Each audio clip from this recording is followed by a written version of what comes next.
What is going on, Casually FC? Welcome to another installment of the Casually Chelsea show. I am accompanied by my panel of Oliver, Chris, Winter Surfer, Ahmed, and myself, Marshalldbdx. As always, guys, you know what to do, the admin stuff. Smash the like buttons. Make sure you subscribe to the channel if you haven't done so already. Hit the bell notification so you don't miss out when we do go live. Leave a comment down below. Let us know what you think about the show. Check out the links in the description. And by all means, if you do want to support the channel, go ahead and check out our memberships. There are 4 different tiers starting at 99p.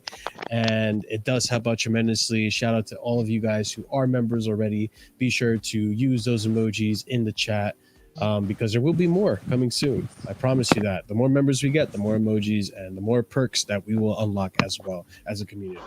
So that being said, thank you guys very much for being here.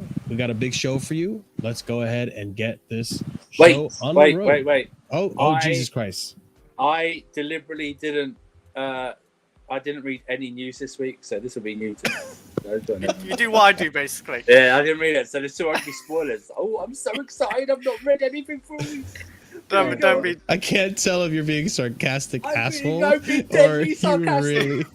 This is dickhead. All right. Anyways, for those of you who don't know, like Andrew, understand, Ben Jacobs reports, understand sports agency CAA are running a process to find Chelsea's front of shirt sponsors. And there are a number of ongoing conversations. Chelsea, hopeful of concluding a deal in the not too distant future. Sponsorless shirts have gone to retail to avoid any further delays. Fans can purchase these rather than wait for a sponsor. Chelsea working hard to get a front of shirt secured and are confident of getting a deal over the line soon. I did forget to add into this segment that we did get a sponsorship with Oman Air, the airline, but it's not a shirt sponsor. We got our own jet carrier. It's pretty fucking crazy. Let me see if I can find it, but we got our own like private jet. It's kind of insane. It's a Chelsea jet. Is why are you not? Am I wrong? Wait. Well, at least we know what will happen if the bags go missing. Let's see, jet. On the airline. I'm on air. See if I can find this. But yeah, so no shirt. I'm probably gonna hop on that quickly because it's probably gonna be a once in a lifetime thing where you don't. Well, not a once in a lifetime, but it's one of those rare occurrences where you're gonna have a kit that doesn't have a sponsor on it. Oh shit! I need to jump on that then. Actually, I thought I heard. Yeah, that's what I'm saying. Yeah. Yeah, what were you gonna say, Chris? No, that's literally what I was gonna say. Did I hear it right? Like we can buy a shirt without a sponsor for once. It's going to launch without the sponsor, but assuming we do get a sponsorship deal over the line, they will then start stocking retail with sponsored shirts. I might need to get. You'll have to buy 2 shirts. I don't Probably. know. No, the one shirt will be with the sponsor and the other one will be without. I don't want to That's what I walk mean. around with a sponsor. Here, I think this is like a prototype of what the our our private airplane is gonna look like. But let me just put it on the screen for you guys at home to watch. Yeah, this is what our little private Oman Air. I don't think we're gonna fit in that, are we? You. There's a K a week, bro. You should be able to afford this. All right, this is a model. We're gonna get a bigger fucking airplane. Yeah. You How asshole. are we gonna travel in that? Maybe Gilmore can fit in that. This is like Zoolander. How are all these kids gonna fit into school? You're gonna shrink us down or something? What is this rubbish? Oh my days. You guys are That's good, ridiculous. It's ridiculous. But yeah, there's these rumors about the Nintendo and the whole 90s thing. I think it's been debunked now. I think what that whole 90s rumor sponsorship is that it's teasing our home kit that's gonna be that 90s throwback kit. So I think that's why that's been coming out recently with the 90s thing, and it seems to make sense. I was hopeful that it would be Nintendo as the next sponsor, but it is what it is. You're dreaming heavily. They're the only place that Nintendo advertise on is either FIFA or any Japanese-owned company. That's why I said it wouldn't happen. Boo, Grinch. Boo. Yeah, Yeah, look mate, at I'm the Mr. Grinch Mr. that- Negative over here. I'm the Grinch I that- said it wouldn't happen, so I'm right about that. And also, just to let everyone know, yeah, that little plane, yeah, that Marshall was showing you, it's not going to be the plane that Chelsea are going to be flying on. Just want everyone to know, okay? We've had previous flight sponsorships, such as Flight Emirates, actually, unironically. Shut up, man. I'm just here to state some facts, give it some minerals. I'll state some facts. Shut up. That's my Fucking minerals, bro. Oh my god! All right, buddy. Oh my god! But it's nice to know that we got a nice sponsor in Oman Air. There's good money in there, and we'll see what happens with the shirt sponsor. But I'm definitely getting a kit without the shirt sponsor, just to have a one of a kind little Tomorrow thing. morning, I'm taking myself to the stadium and get myself a shirt. Is that when it's dropping? Supposedly tomorrow morning, Monday. Yeah, Monday. Yeah, tomorrow Monday. So yeah, gonna go there. Little bike ride, and I'll be there. Yeah, you got to show us what it looks like because no one has seen what it looks like on a person yet, and there's speculation it might not look good. Inshallah, we'll find out. Which new Yeah, sign you we'll getting find on the out. back? Who? I'm gonna be getting Ahmed number 11. You know what I'm saying? Come on, bro. Come on. I'm just kidding. I'm probably gonna get Gallagher on the back. cursed. Sensational. But I said no way. So next topic I want to discuss briefly before we get into the meat and potatoes, the bangers and mash of this show, is familiar faces back at the club. We talked about this guy last week, and I couldn't believe I actually saw this. So let's discuss. This is funny. So, Matt Law reporting, Chelsea are no longer working with Gilbert Enoka, the mental skills coach who works with the New Zealand rugby team and who was employed on short-term consultancy basis for a period of last season. Sorry, brother. It didn't work out. I don't even know if he actually did anything, but hey, it was nice knowing you for the little time that we knew you, but we continue. But another face that's returning to the club actually is Bruno. Bruno is back. I thought he was done, but yeah, No, apparently. I think according he to was some of his always records- there. He just Yeah. stepped down as the interim. Yeah. I don't think he wanted to be a manager, so he definitely stepped down from that. Undefeated. Yeah, undefeated, by the way. But Good yeah, point. Bruno Saltel Oh, will no, remain at Chelsea to work under Pochettino, according to Nazar Kinsella. How crazy is that? I completely thought he was done with the club. Like I thought he stepped away with Potter. Graham and everything. So I found it to be odd. But yeah, he's back. And Gilbert Enoka is gone. No longer needed, according to the club. So wait, is he gonna be assistant then? A coach assistant? No. Oh no, It's just going to work. So it's going to work behind the part scenes. of the staff, but not like a main assistant. Coaching, Yeah, yeah. That's what it seems like. Yeah. Yeah. But hey, I mean, he seems to get along with the team as well. We saw him getting along with Reese. So hey man, if there's no animosity or whatever, then cool. I mean, whatever. It's just another bit of news and another familiar face, I guess, in this ever-changing club structure and all that. But yeah, figured I'd let you guys know that Bruno is back at the club. So let's get to the real news, okay? Let's go ahead and discuss Pochettino's press conference. That was blockbuster, I'm not gonna lie. So a few lines that I wanted to read out to start off this conference. Poch goes, I hope you're nice to me. It's not compulsory, this conference. I can stand up and walk away. Already setting the tone for how this conference was going to go. Already, stoic. I like it. But we continue. So Pochettino, patience. I think when you're at a club like Chelsea, you have to deliver on day one. And I think that's very true. I don't know what you guys think on that or what your opinions are on that comment right there. We do the play-by-play. It's off it. What's going on? What happened? I said, are we doing a play-by-play? We're going through some of the quotes because I can't go through the whole half-hour thing, man. That's too No, long. I said, are we Let's doing do a play-by-play? Reading every single highlighted quote. Listen, man, it doesn't matter what he says. in my opinion, it doesn't matter what he says. I think it does matter what he says. It does not matter. Okay, listen. This I'll versus explain to you why. I'll explain to you why. what Potter says.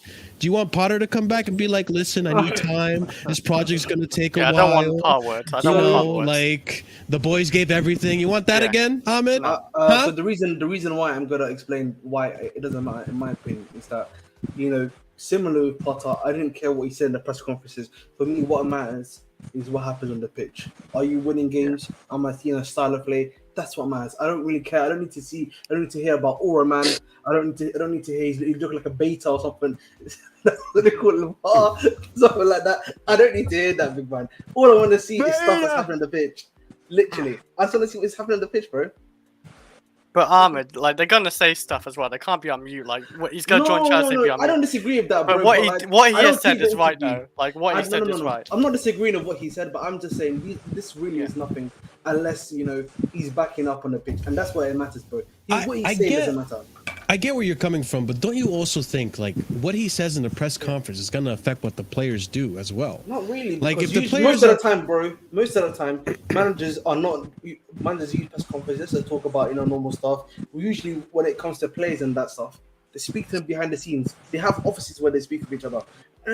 Literally, they're media trained. Literally, before they come onto the press box to speak. So it's not that deep, bro. So you're telling me when Tuchel came out and said, "How do you expect any changes to be made when they still have the same players?" You don't think that affected the locker room in any means? You don't think it caused the players to drop tools? Or you don't think Tuchel literally did that when he was what's the word he was at that moment in time. He was out of character, and B, he wasn't doing the stuff that the club was telling him to do at that point.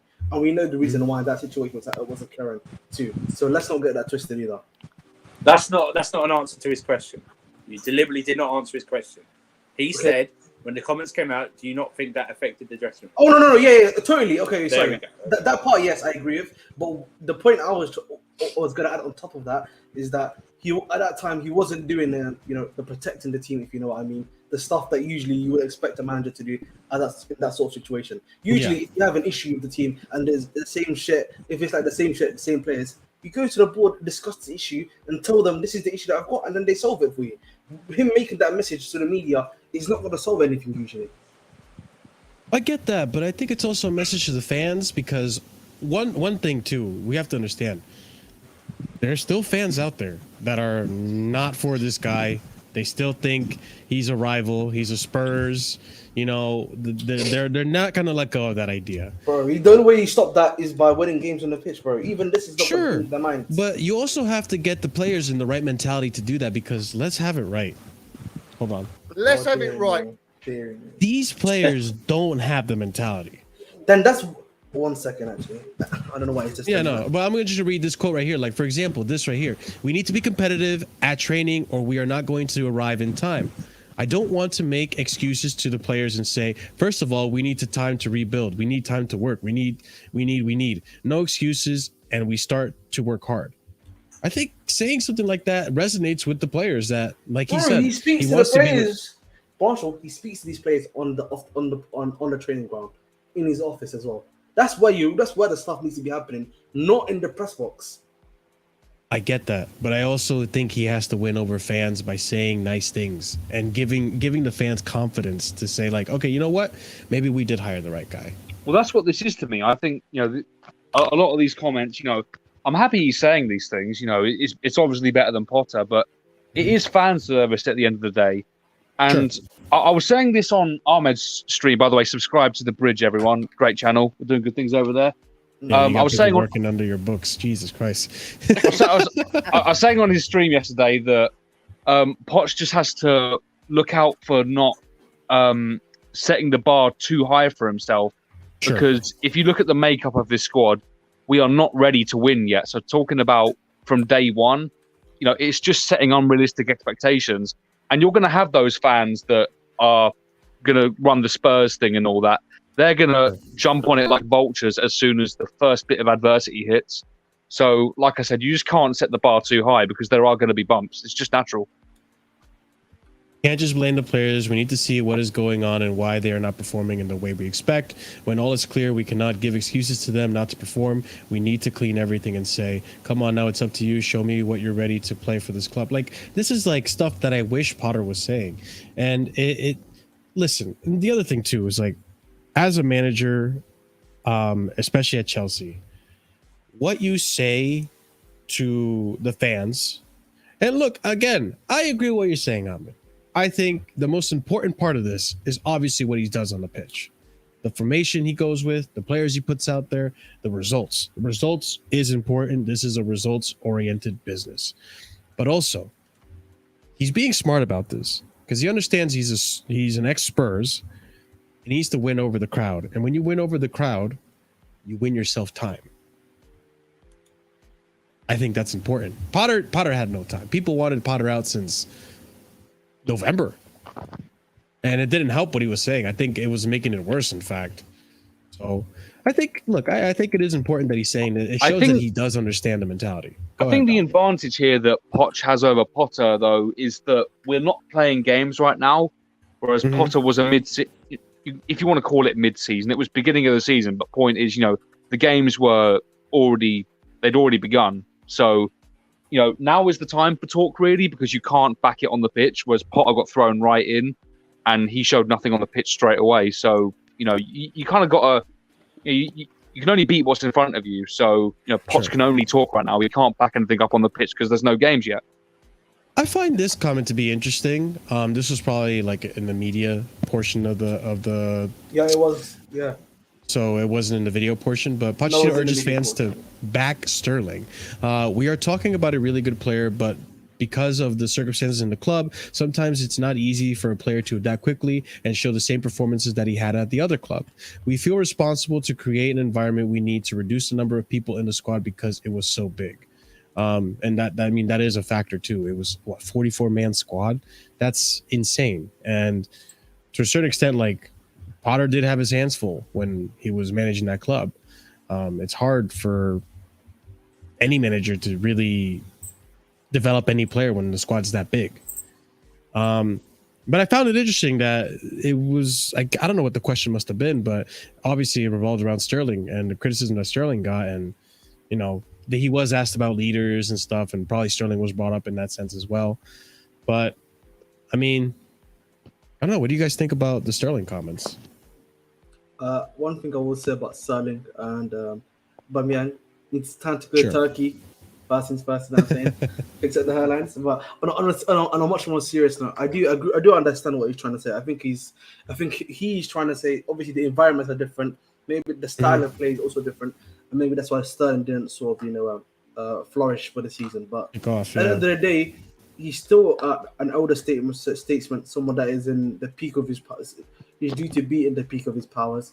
You still need to be able to have that adaptability to also make it work. But I do understand, obviously, there were also other factors which were affecting his game, such as injuries and stuff that was around him. I also don't believe Sterling would lose like what he had at City and the Premier League, like one season. He's finished. He's obviously last season, we had like 4 managers, really, 3 managers. I can't keep count.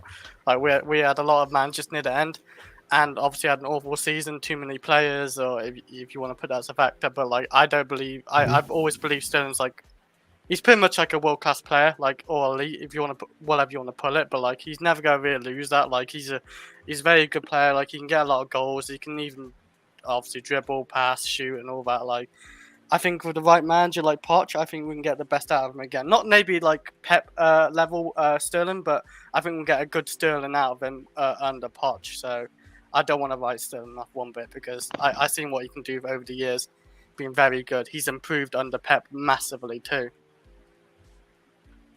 Yeah. Any other comments towards that first press conference of Poch? And are we excited to finally see these boys play very soon? We're 2 weeks away from them playing, I'm pretty sure, right? No, not even. Week and a half? We got about 11 days until the Wrexham game. The first game's Wrexham. I don't care, man. Get me some incomings, mate. That's what I care about. We do need some new signings, yeah. Yes. Midfield fair mainly. enough. Yeah, I mean, this isn't related to signings, but it's relating to outgoings, which are important too, Ahmed, and we need to get them done. But What outgoings do you have left to do, bro? What outgoings do you have to Well, do? at the Azpi one, Well, the sad one. the It's sad already done. one. Ziyech, Lukaku, Galadog. Yeah, your favorite is Lukaku and Ziyech. Okay. Okay, 1 second. There's Yeah, like 5 left. True is getting True and the club are actively discussing contract terminations. But he's not gone Lukaku- yet. There's been no update on that story for a week. Yeah.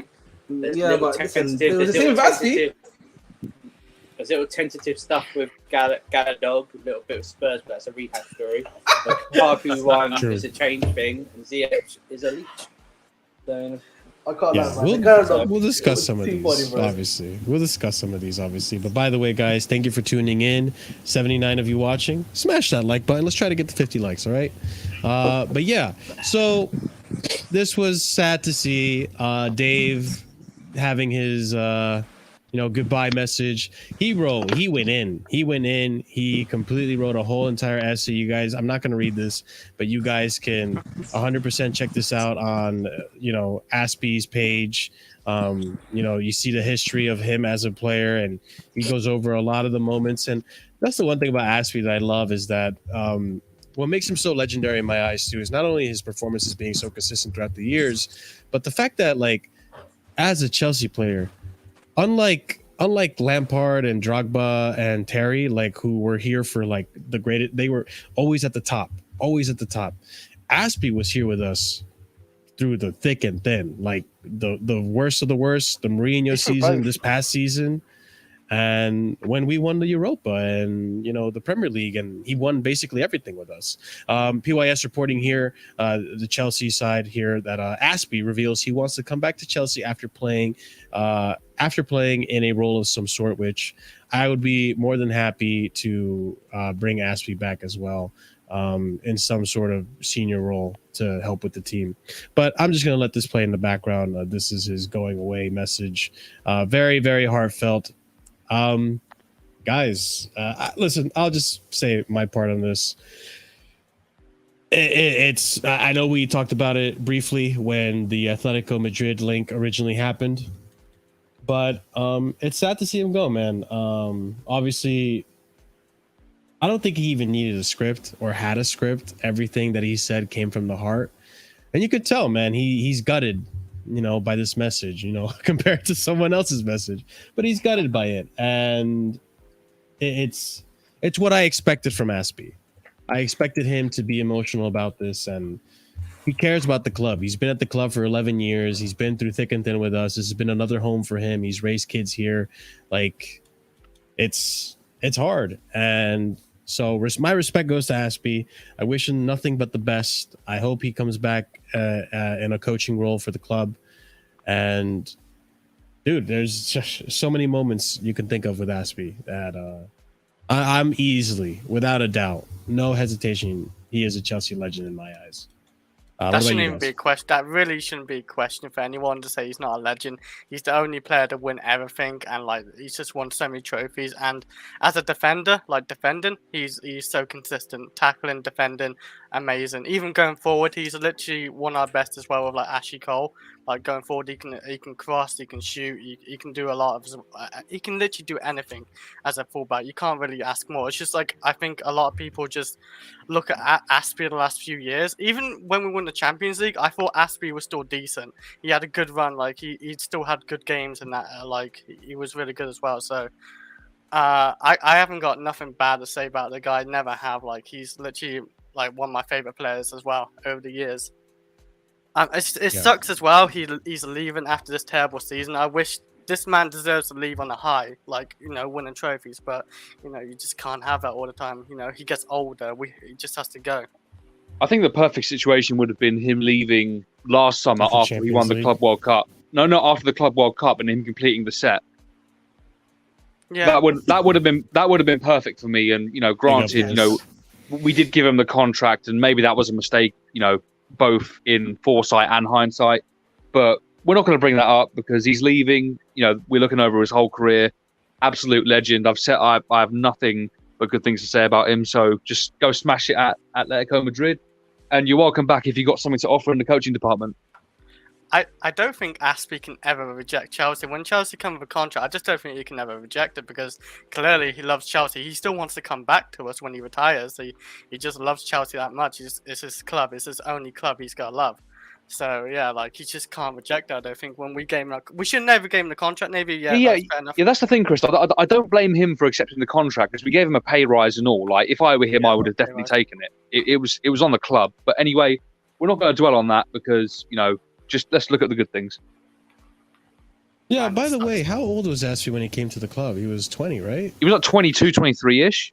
Yeah, he was quite young. Yeah, very young Spaniard. Didn't know, I didn't have no clue about him when he joined us. He started as a left back as well. 7 million from Marseille. Yeah. What a bargain! He's done it all at Chelsea. Can't ask him more. That's better, the bargain bucket or Azpi? Sorry guys, little joke, but not on a serious note. Obviously, Azpi definitely a legend. Wish him nothing but the best. Simple as that, really. Nothing more, nothing less. And Andrew, I mean, you've seen Azpi through everything. So, what are your words on Azpi, man? What are you trying to say? Andrew's a 50-year-old man. Andrew's seen still got my hairline, like me. You bastards. Bro. Fucking minerals, bruv. Yeah. Yeah, I don't think anything I can't add anything more. Legend. Yeah, but farewell. Yeah. Can't wait for him to be a bastard at Atletico Madrid quickly. Whatever. He's gone home, innit? You know No, what I mean?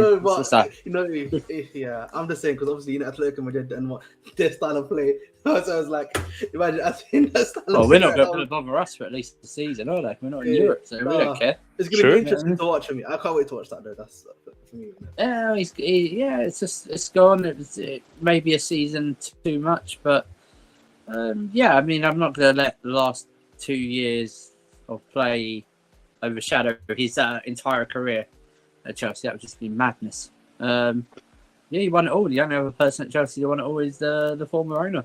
So, Yep. He's the only player. True. He's the only player that's been through 2 owners. Yeah, it's a good point. One thing real quick here. But yeah, I think overall all of us are sad to see Azpi go, but very grateful for everything he gave to us as a player. He's done a lot. He's done everything. He's won everything. I heard Atletico Madrid are going to pay him 300k a week, though. That's my...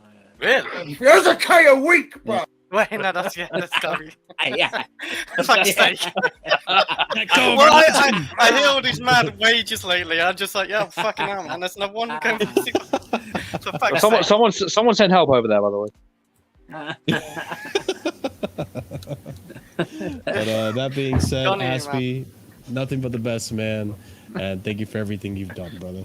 But let's move on to the next topic is our current state of affairs when it comes to the transfers.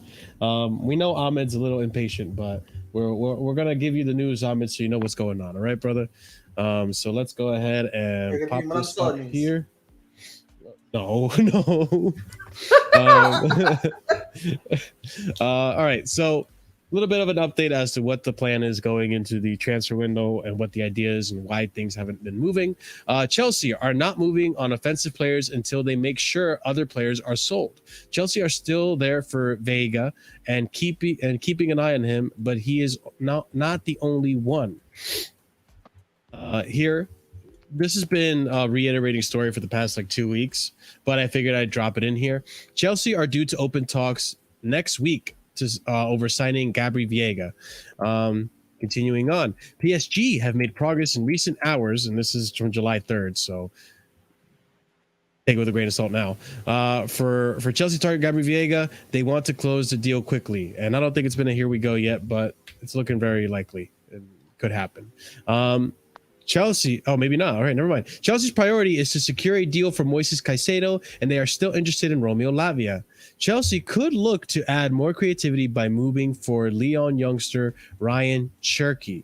Moving on. Chelsea have offered Caicedo an 8-year deal, apparently, according to the Secret Style. Both clubs are currently locked in talks. And I believe when it comes to the Caicedo situation, money isn't an issue, but the current issue is a payment structure and agreeing to that payment structure. And on to Lavia. Chelsea have submitted a contract proposal to Romeo Lavia, but Southampton have not yet received an official offer. So that's pretty much everything I have towards like what's happening. So we're waiting to do the Caicedo move. Once the Caicedo move gets done, we're probably going to move in for Lavia and then try to get another attacker, whether it be Vlahovic, who we will discuss, Gabriel Viega, who knows? Kolomuani, you know, there's names out there that we've been linked with. But guys, who wants to take this one? All right. Anyone? Let's get started. You know what I'm saying? Let's get giddy. No, I'm just kidding. So the reason, so obviously Romeo Lavia, that's probably not going to happen until we get our first midfielder in, which is Moises Caicedo. And there's like, I'm a bit confused in that one because there's conflicting reports. Like some will say Brighton deal like the way we're trying to pay the deal or something like that. Some are saying they want 100 million and Chelsea want 85 million. Some are saying, you know, the agreement is close. So I don't understand what's going on there. All I just know is that Caicedo, I would like that done by at least midweek, you know what I mean, get that solved before we get on the flight on Friday or this. It's been dragging, man.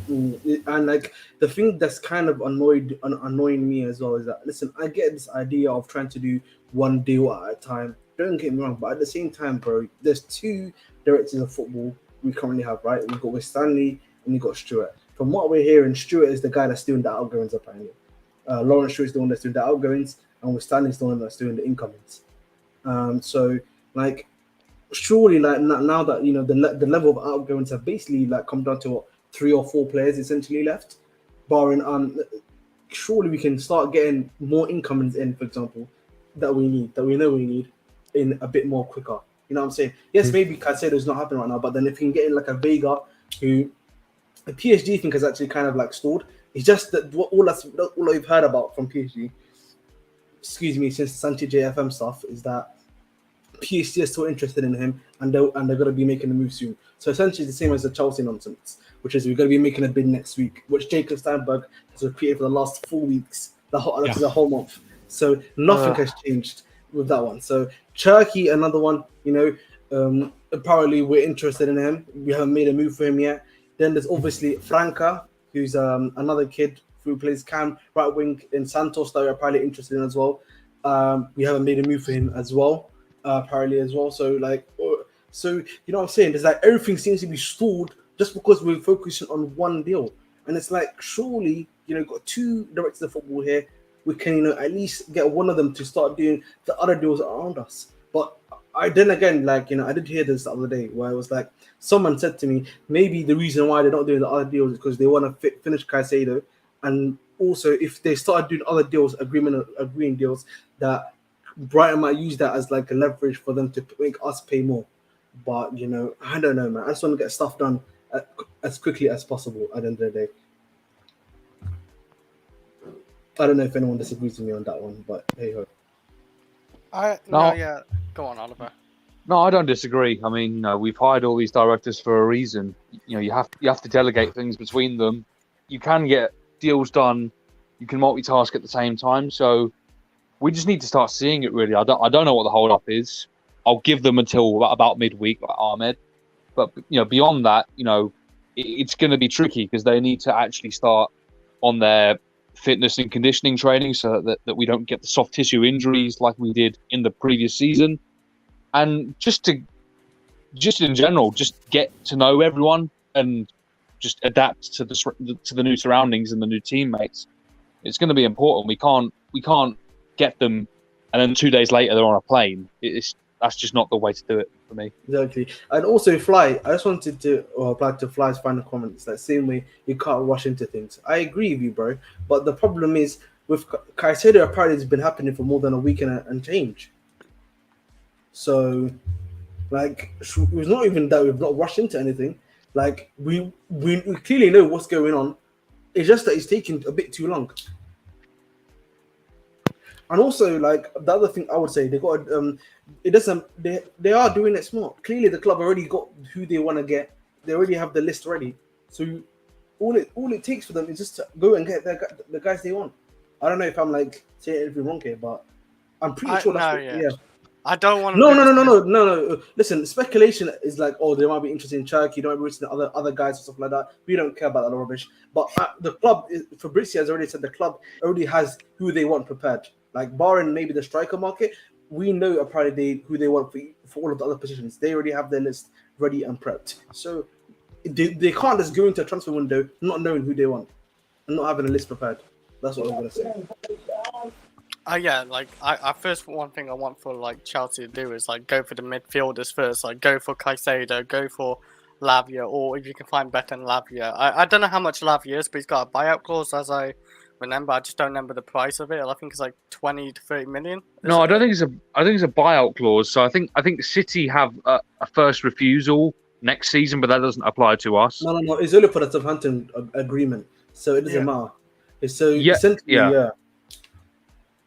Like that's the one thing Chelsea have to really work on first, because we've already actually signed a striker, and he's not a big name or nothing, but like we have signed a striker. We need to get those midfielders because we have lost a lot of midfielders over the year, like last season, like Jorginho, Kovacic, and Kante, who can fill in the DM role if we're playing like a 4-2-3-1 with a Poch formation or something like that. Like we need midfielders coming in. Like that's the only thing now. Like no goalkeepers, especially no defenders, because we got enough defenders, and no really attackers. To be honest, we don't need to add any more attackers. Maybe if we want a big striker, but I doubt we'll get one. So on the topic of attackers, actually, let's move on to this next topic I wanted to bring. Fofana's potential move to Union Berlin. Let me go ahead and spring this up here. And we'll also be talking about some of those youth players that you mentioned, Ahmed. But yeah, David Fofana, one step away from joining Union Berlin on loan. Chelsea and Union are at final stages of negotiation as called by Bild. Loan deal won't include any buy option clause. Final green light from player is now expected soon.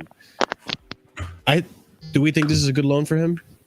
Yeah, he's going to be playing Champions League football. At least he gets to. Do you think he'll play though? Yeah, he probably will. I wouldn't be surprised if he actually plays. I mean, the thing is that's my only concern, and I know Scott has echoed this before. You know, we need to be picking these loans carefully and with the right intent, not just to farm players out and get them game time. If we're actually trying to develop people and raise their market value, they need to actually work on the traits that they need to work on. So certain clubs that will happen at, other clubs it won't. So we need to look at the clubs that will do that and also accommodate them within their lineup. So if that's Union Berlin, then great. If not, then we need to look elsewhere, and this isn't the right move. So time will tell, I guess. And I think the other thing too, going back to what we were talking about the lack of transfers recently and not getting this Caicedo thing over the line, and trying to compartmentalize the workload here. I think Chelsea are trying not to do what they did before, which is try to get everyone all at once. I think they're really trying to be smart about how they go about this, so they avoid potentially overbloating the squad again. They avoid potentially FFP issues and all that. And I would say with Fofana now potentially going on loan, we still have Ziyech to unload. We still have Aubameyang, Lukaku, all these things to unload. I think depending on if Caicedo gets done first or these players get done first, then we'll probably make more moves. We'll probably go for more players. And I mean, on the topic of the striker as well, let's go ahead and talk about some updates on this whole Vlahovic situation. So here we got today. Understand Dusan Vlahovic could leave Juve, but only for an important bid. He is one of 4 strikers being considered by PSG. Chelsea are currently not negotiating for Vlahovic, despite reports. CFC and Bayern appreciate Dusan, but haven't opened talks as things stand. And another tweet right here from Ben Jacobs. Chelsea have had Dusan Vlahovic on their list potential targets since January. Remains a strong possibility Vlahovic will leave Juve this summer. No official bid placed yet from CFC, despite some reports. Industry feeling is 70 to 75 million euros might be possible. He's one to watch. And then we have an earlier tweet from December, actually, from Ben Jacobs here. Told there is a very real possibility Dusan Vlahovic will leave Juventus in 2023. A January exit is not being ruled out by those close to him. Several top European clubs are in touch, and his agent, including Chelsea, although nothing particularly advanced at this point. So, again, I think this all depends on whether or not we offload Romelu Lukaku. And I think another thing was Dacho Fofana. I think he needed to be another player that needed to get offloaded. It's not. This is not contingent. You don't think it's contingent? Like one way or another. When the pressure comes to club, they're not going to be starting Lukaku in the beginning of next season if he stays. I mean, no, they're not going to start Lukaku next season. But So why would Lukaku matter then? The wages. Doesn't matter if he starts because the wages. Our wage pool has literally just gone down by over £1 million plus extra, considering some of the other players that are also leaving. So why would Lukaku's contract matter at that point? That's still an exuberant amount of wages to be on, and for a player to not play and be on those wages. If you're not able to sell him and you want to sell him, you just gotta hold it, bro. But their players are going to look at them and be like, hey, he doesn't even play. He doesn't even work hard. He doesn't even want to be in this club. But And he's getting these wages. Why are not getting these wages? But if everyone else is on the same wage structure and he's the only one that isn't, and the reason why he's not on the old wage structure is because there's what's it called? He was given that contract by the previous regime. Why would that matter? And he's not playing and he's not on the pitch. Is he not? Well, he's not going to be on the pitch, but he's surely going to be. If we don't get rid of him, he wouldn't even be. He wouldn't be in training either. He would literally be probably in the under 21s because the club don't want to give him any time. No, don't even put him in the under 21s. Just send him home. I mean, we've got Poch here talking about like trying to create the right environment and togetherness, family. What are these buzzwords? You can't. And also, we only want people that want to be here. You can't do that and include this guy. Exactly. So if he's going to live up to his word, then we've got nothing to worry about. Yeah, I mean, since we're on the topic of Lukaku, let's go ahead and transition over to. I actually want to talk about Vlahovic quickly, if I may. Oh yeah, go for it. Go ahead. Just bear with me. I'm preparing a little prop for everyone to see. While I'm here. There we go. Lovely job, Dave. All right. So obviously, there's Dusan Vlahovic that we're looking for. Colwill is another one. And Lautaro Martinez. I've got 3 cards here. There's only one difference between all these cards. What's the difference? What's the difference? I mean, there's multiple differences, but one's red. Not really. They're all 8s, barring the houses. They are. What's the main difference between each of them? This color, right? Color is basically the main difference. That is literally the same thing for all these 3 strikers we're targeting. They are all different levels of mid. That is what they all are, and we should not be going for any of them. Thank you for my little demonstration. Well, first of all, you're wrong because they're not all at the same level as mid to begin with. Colwill has a big upside to him whatsoever. Vlahovic is actually quite good if you actually take out his the injury-prone season in Fiorentina, and when he first actually went to Juventus, it stinks. They play absolutely prehistoric football. The only one I'll give you is Lautaro Martinez. So in fact, you're wrong when you say they're all the same level as me. All right, I'll explain. Obviously, you've given your points. I'll give my points. I agree with you. I just want to point out you're wrong. So Well, I want to point out that you're wrong too. So one thing I will say quickly, I agree with Lautaro Martinez with Safa. The thing with Colwill, if I'm being honest, is that you already have a similar profile to Colwill at the club that you just bought in Nicholas Jackson. Right. So, I'm not debating that. I'm debating whether you called them the same level as mid. Okay, fair enough. All right, I get it. All right, fair enough then. My bad. But also, I mean, again, I still hold speculation on Osimhen, but what I want to ask you, Ahmed, is like, okay, you say there are different levels of mid. Sure. What else is out there? That's what I'm You're gonna wait till Ivan Toney comes back, and we don't even know what kind of Ivan Toney we get. If he's going to be a liability with the gambling issue going forward for Chelsea with Osimhen. yes, okay, there's a high price tag for Osimhen. Yes, he had a spectacular season at Napoli. No one's going to deny that. He just re-signed, so I'm sure there's even more of a price tag on that, right? I thought he did. I thought he re-signed with Napoli. No, he's not re-signed yet. I don't know where you got Okay, that from. regardless, it's a really high price. Are we really going to try to take the risk on that? Like, let me help you out. Liverpool took the risk with Darwin Nunez. And Erling Haaland is up there. Lewandowski's at Barcelona. He ain't going anywhere. Like, what other striker are we going to go for? Is your dreams right now. Osimhen, I've always said, need another season at Serie A. He still needs to develop. If that is the case and he stays for another season, right, until the summer, we can get him for a much cheaper price. And now he's a much more developed player. And we will also be in a better position, hopefully, with top 4 football and looking to challenge. So, getting Osimhen for next season is actually a much more ideal situation for us personally. Next season, I could agree, yeah. Yeah, Ivan Toney, again, Ivan Toney, for me, in my opinion, you have to take the risk on him, bro. He's Premier League proven. Yes, he might not be playing for 6 months, but he's still playing football. He's just going to be in training. He just can't play literally actual football in the Premier League. You just want to have the match sharpness. That's about it. Exactly. All that is going to. I'm not worried about his ability on the pitch. I'm worried about him as a liability to Chelsea Football Club. Again, but then you have to. But then, as Chelsea Football Club, you have to do the due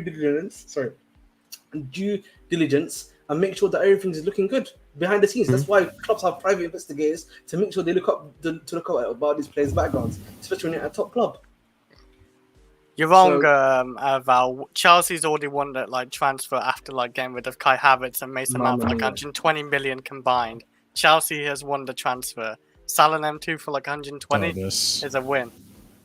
I mean, just wanted to point out. Yeah, sure, but yeah, I think, look, we're in between a rock and a hard place right now when it comes to a striker solution.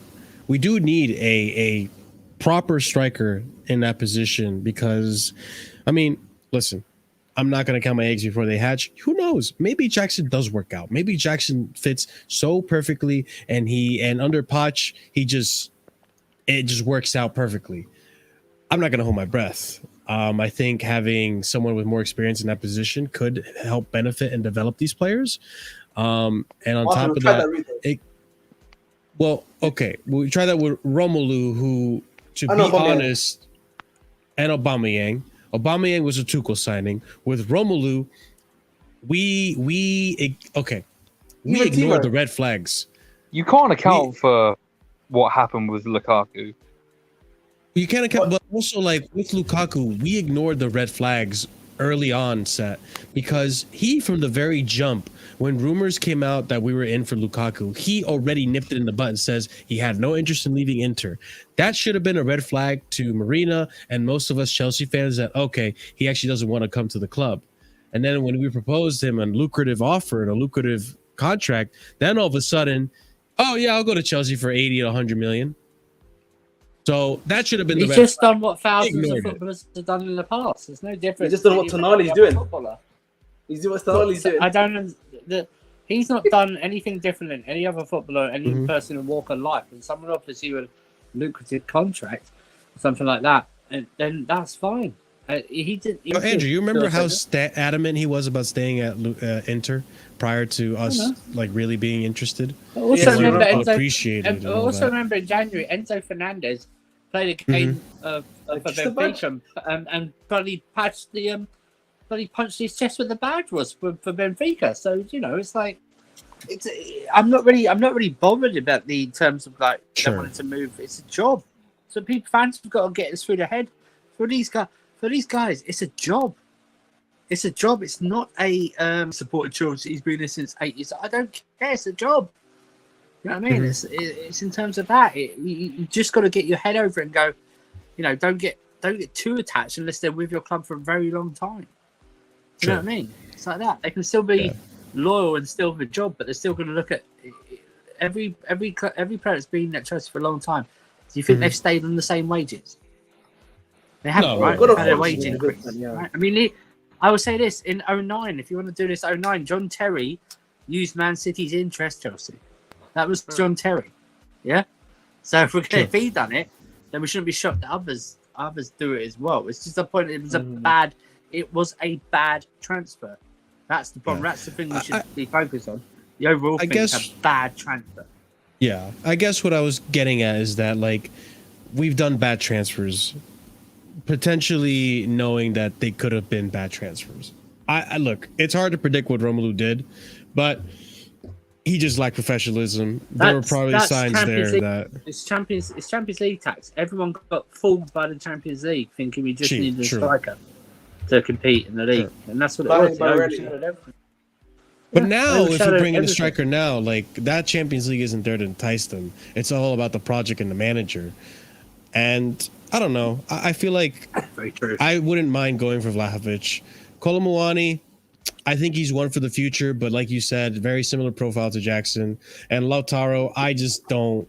Maybe Lautaro can cook with Jackson, with the team, but I don't know. The issue with Colwill is even now he's like they're wanting like something like between 80 and 100 million euros. It's a really steep price, yeah. And next summer they're going to want. They even come out and said this week they want 150 million next summer because they think he's going to start for France alongside Kylian Mbappe in the Euros. That is crazy, man. So it's just like that's what I mean. So it's hefty price. Martinez. True. I gotta be honest with you, he doesn't thrill me with anything. It should be the one, but me neither. Depending, I think it's going to be anywhere between 70 and 80 million euros again. Bro, the striker market is juiced, man. The striker market is juiced because there's not that many guys that put in the full of net, man. Yeah. Honestly. Tony's got a question mark. Tony's got a question mark on how when is he going to be match fit? It's all good about being fit himself. When is he going to be match fitness? You know what I mean? Because I don't even know when he can start. When can he start actually doing? Can he actually be in any practice games? He can start training in September, but match sharp. That's not match sharpness though. You can behind closed door friendlies. I'm assuming he's playing police. He's doing the match practices, so I think he can get some level of sharpness from that. I would assume, but hey ho. Yeah. I was gonna say I don't think we're gonna sign any of these strikers. I think we're gonna stick with Jackson and get midfielders in, and maybe relook at like maybe the market in January. Yeah. Jonathan David, wait for next summer because, like you said, you guys kept saying there's not many strikers out there. What's really worth like going for? Maybe we have to just wait. We did sign a cheap striker and see if that can do something for a little bit. Maybe. I think Jonathan David, he's an interesting one, but I think. We have similar profiles already at the club, so it's like, do we want to go for another one that's a similar profile again? No, of course not. 80 of you guys watching, make sure you are smashing that like button. It does help out the channel tremendously. We appreciate you guys being here, and we appreciate you guys showing your appreciation by smashing that like button and subscribe. We're at 47. We're at 47. We're trying to get to 50. Let's get to 60. No. Yeah, let's try to get to 60 now. Aim for the stars, man. Come on. Yeah, exactly. Future stars card, right? You guys aim for it. Let's go. But all right. So the next thing I want to talk about was we had to discuss. I'm kind of happy Scott's not here because he'd be throwing a fit. More youth, yay! More youth. Let's go. It's fantastic. Yes. All right. So. More kids. Epstein Island developing here. Oh my god!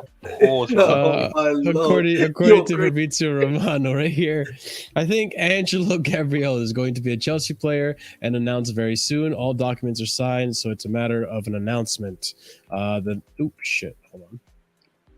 Okay, here we go. The next tweet here on Angelo as well is that Chelsea have plans to loan Angelo Gabriel back to the newly acquired club Strasbourg under the guidance of Patrick Vieira. More talks will happen soon. On the topic of youth, we continue on. We have here what you had mentioned earlier, Ahmed. Chelsea are looking for a £25 million deal for Matheus Franca, according to Simon Jones from Mail Sport. More details on this gentleman here. Chelsea are having contacts in these hours for Matheus Franca. Chelsea have a budget for these Brazilian talents. Chelsea convinced going on loans can make huge profit or stay in Chelsea first team. Franca undecided whether he will go on loan or stay with Pochettino. And lastly, this is one, so here we go. Documents are now signed for Chelsea to complete deal for 17-year-old talent Ishe Samuel Smith from Everton. Fee around £3 to £4 million, 3-year deal to the player, done and sealed. And here we have him holding the kit. Official confirmed. Chelsea signed 17-year-old defender Ishe Samuel Smith from Everton for £4 million. It was a shock to me, but it all happened quickly. But I'm really glad to be here. It's going to be good experience coming into such a big club. Guys, Angelo, Franca, Smith, what are our thoughts on all this? I don't know anything about this last player. I don't know anything about any of the players, to be honest. So Me not neither. much I can say. We'll just have to see more youth that I know nothing about. I don't know, Ahmed. You're a saving grace here. Do you know anything about these guys? So the guy, I'll start with Mr. Samuel Smith. He's a centre back. I think he's a good prospect from what I've heard. Again, I don't know what. We've already got a bunch of young centre backs already. You sound underwater, bro. Yeah. Jesus, he's a centre back. He looks kind of small. So he's literally. there we go. I think he's going to be Lone Army. I'm afraid. Probably. Yeah. It looks like we're developing more of a lone army now, Literally gonna 'cause be there's like- no way. He's literally from 4 million. Probably would have turned him over for 10 million. Probably. I wouldn't be so surprised. I think the Matthias Franca. I've been laying off his video for like a whole week now, but I promised everyone to play the video tomorrow. Hopefully, if there's no news out, and literally with him, can play in the cam position, can play on the right wing. He seems like a good player as well. He's 20 million, but he apparently, if he comes in, he's going to be backup to Nkuku or and Madueke possibly. So. Okay. To the Thames. So again, again for me, unless you're bringing him in to be the right wing backup, and then you have what's his name in English, and then you have Sharky, who's the other one we've been rumored to be linked with as the cam backup. Then I don't know. It is what it is, man. It is what it is. I just hope, like, at least. Hey, Strasbourg, Ahmed, come on, bro. You know what I mean? You know how I do, yeah. I do away days at Strasbourg is like one of my videos. It's not on a Monday, where literally, I go over the Strasbourg squad and any chance players there. It's Were you what gonna I say heard. this? I was gonna say. At Oh least yeah, I what was watching hope- some of them. Yeah. Vega did not have a great performance in the final. I'll be real, guys. Vega was not have a good performance in the finals. Wasn't he a sub at the hour mark, right? Yeah, but he got subbed in. So again, just a bad sub. You never know, bro. Chris, what are you gonna say? I forgot a little bit of it because Ahmed's gone in twice, but at least I hope these players. I mean, we signed 4, 5, 6 youngsters. I don't really give a shit too much about them, but hopefully, I'm hoping a quarter of these players, whoever we sign, all these youngsters, and we're probably gonna sign more. This investment, we at least get 25% of the players doing pretty well for the club, or we sell something back for a decent price because. Let's face it, we're going to sell some of these players back for maybe profit or something like that. Hopefully, that's what they're probably going to do as well. And maybe a couple of them works out in the club and becomes a good player. Maybe I hear that Santos is supposed to be good, but haven't seen him. I don't watch him because let's face it, no one's going to be really watching a 17-year-old kid in Brazil. Listen, man, you need to stop patterning up, man. What's a football, mate? What's no, but is it YouTube you watching, Ahmed? Just you don't watch listen, man, I don't like to reveal my sources on what I watch. You know what I mean? As a Chelsea scout these days, Let's have it right. I start revealing my sources out here. I'm gonna start using them. You ain't telling me you've been watching these under youth leagues in Brazil. There's no way you're watching. Listen, it's gotta be YouTube. At least have respect for that. You ain't watching the leagues, are you? Listen, you sound like a hater here right now, Chris, man. You know what I'm saying? I'm Get that hate out of your heart, my friend. You know what I mean? Listen, I've got the money to, got the bills, what's it? Oh my God, I just lost the saying. Anyway, I got the, I was going to say, I got the bills. I've got the mills to pay the bills. That's it. Yeah, that's what it was. Yeah. So listen, man. You fucked up a Johnny saying, man. I use. No, but on a serious note, I do obviously sometimes use a bit of YouTube. I actually watched a full game randomly. I actually found it on YouTube, a full game of his to watch, which was kind of. Was it after when we bought him or linked him? I'm guessing. When we actually were linked to him, I actually watched it. I also watched him in the Copa America under 21. Yeah, I actually watched him there as well, and he doesn't seem too bad, bro. He doesn't seem too bad. But again, with a lot of these guys, it's like a 3-letter word: RAW, raw talent, raw, literally. Yeah. So It's hard to these judge guys- too because they're playing with other people Serious. their age. You know, Yeah, under but 21. once they're facing, you know what I mean, real men, 29, 28, you know, fully built, Yeah. you know what I mean, got some muscle in there, you know what I'm saying, a little bit much physicality they're facing. What do you mean? Oh my god, bro. This Being very this descriptive here, bro. I'm just hyping him up, alright? Because someone has to. Who likes bangers and mash dry, bruv, and burnt? I don't. I do not like it. I like my liquor, I like my gravy, I like my mustard. So you And like I your love players, onions huh, on Ahmed? it, bruv. And salt and pepper. Listen, man. Don't and make me flavour. hear that. These guys Listen, serve man. up shit. You know what I Ahmed like, likes mate? their You know, players with you know- some flavor. No, listen, I like a bit of flavor, you know what I'm saying? I like, you know, spices. You know what I mean? Just not salt and pepper is not the only thing, you know. You don't like just salt and universal. pepper and onion? You tell No, me no, that. that's just basic, you know, salt, pepper, little bit of cardamom, you know what I'm saying, little bit of coriander, come on, man, you know, a little bit of turmeric, come on, my paprika, chilies, There hey, come on, jalapenos, come I on, mate. think we're ready. I think we're ready Curry to move on to powder? the next topic. I'm okay. Are you high? Let's- I don't know. Are you high today? I Are think you high? so. What's wrong with you, man? What's wrong with you, man? What is I wrong might with be- you? Oh, shit, Mate, Dybala. listen, listen, 1 second. Have you had another pumpkin spice latte or something? Is that why you No. snorted You it? might have actually. Oh, no. It's the coffee, man. It's the coffee. Anyways, Oh, we have some Dybala rumors that arose as well that I wanted to address. So according to AS Roma, Mauricio Pochettino has reportedly including Paulo Dybala on his transfer wish list at Chelsea. His release clause is 12 million euros, which is just about 10 million pounds. Yeah. That's not too shabby. But let's continue. Felix Johnson here reporting, understand Paulo Dybala is a name on Chelsea's number 10 list. He is not an active target at this point, but was recommended by Pochettino as a versatile number 10 option. Club also like him and his cheap 12 million release clause. Poch has contacted his camp, but Chelsea haven't directly yet. And then I will just add this. According to Thiago Silva, apparently spoke to Dybala. Normally we speak Spanish and Portuguese. I asked him if he wanted to come to Chelsea, but he didn't want to answer. Right. He is champion. If he were to come, he would be a great hand. I saw Paulo Dybala here. Talked to him. I hope he arrives. I've talked to him. Asked him if he's coming. So take that as you will. Paulo Dybala will not be joining Chelsea, despite rumors. The club are not interested in signing him. This is coming from CL Merlo. I guess a Argentinian outlet, but He's a guy, he's not an Argentinian outlet. is it some Cesar Argentinian Luis Cesar journalist? Luis Merlo. Yeah, he's Argentinian though, isn't he? No, you said Argentinian outlet. He's just a guy. Okay, some form of news that's coming Christ out of almighty. Argentina. Damn. Good Okay. lord. Leave it alone, man. It's not important. Fuck's sake. Jesus. That, Oh, sorry, that guys. be- I'm being a bit too much. it's all good. I'm being a It's bit okay. Oh, Lord. It's okay. That being said, would you guys actually entertain Dybala for that cheap? It I doesn't can seem play. like a bad deal. Unironically, I did actually make a video about him today. I did a little player profile on him. So, it's funny Sure. you mentioned Dybala. But I just made the point that he's very injury prone. His aerial ability is not that great either.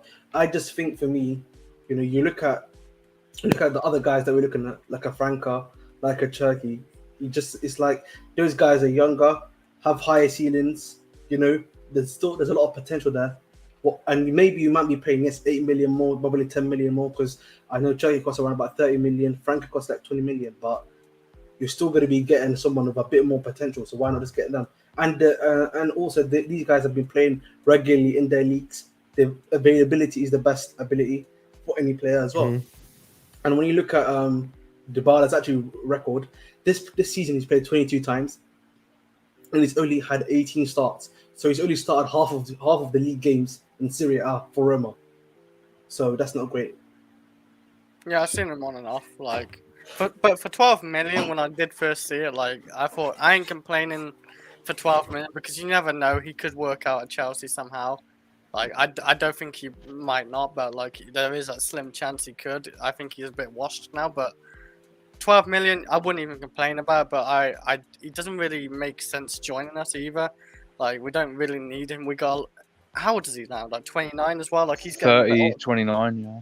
He does look young, but he is getting a bit on now as well. Like, we're building a younger project. Like, he isn't really a brilliant, experienced player to lead attack either. Sterling's a better example for it as well. Like, he's a lot better than Dybala as like a 10 or winger, wherever Dybala What do you see his name?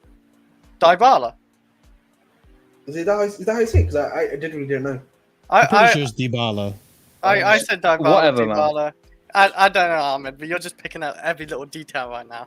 I move like a striker, you know what I'm saying? I'm pressing from the front. I'm not too bothered when going for him. He isn't really all that. Like, he's not special either. We don't really need him. We need midfielders. That's what we need. We need actual, like, at least 2 midfielders before we even get players like Dybala. Like, I don't really care about Dybala too much. I mean, for me, it doesn't make sense just on the basis of, you know, signing this kind of guy with the injury record he had. He'd be a stopgap number 10 backup. Weren't we supposed to be done with stopgaps after signing Aubameyang? True, that's a good point. Yeah, and considering he'd be coming to the Premier League, I think he'd spend more time injured than playing.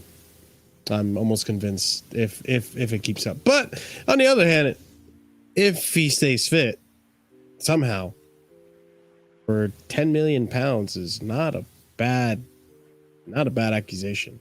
But he'd still be on the bench because of Nkunku, though. Yes, yeah, I guess, yeah. It's a tough one. It is a tough one. I find it interesting too that Poch is interested. I feel like everyone that's Argentinian, Poch is gonna be automatically interested. Yeah, it's just like there's the link. He's Argentinian. He must like him. It's like, okay, we'll see. We'll see at the end of the day if that's really the case. But yeah, I mean, it might be Viega. Who knows? It might be Viega. It's just a matter of when. If Chelsea are going to make a move, they've been talking about making a move for Viega for weeks now, and still we've seen nothing come of it. Everything else got done quick, except for some of those players we mentioned earlier. But at the end of the day, we'll see. So we got some news here on another Chelsea player, Santos. Let's discuss really quickly these tweets. So FC Porto like Andre Santos, and they'd love to have him on loan, but Chelsea have not decided anything yet. There is no agreement. Mauricio Pochettino will see him in preseason and then decide. Coming from Fabrizio Romano. Another link here. Porto appreciate Andre Santos since January. They asked for him twice, but at the moment, there's no agreement with Chelsea. Porto like Andre, and they'd love to have him on loan, but Chelsea have not decided anything. Pochettino will see him again preseason to decide.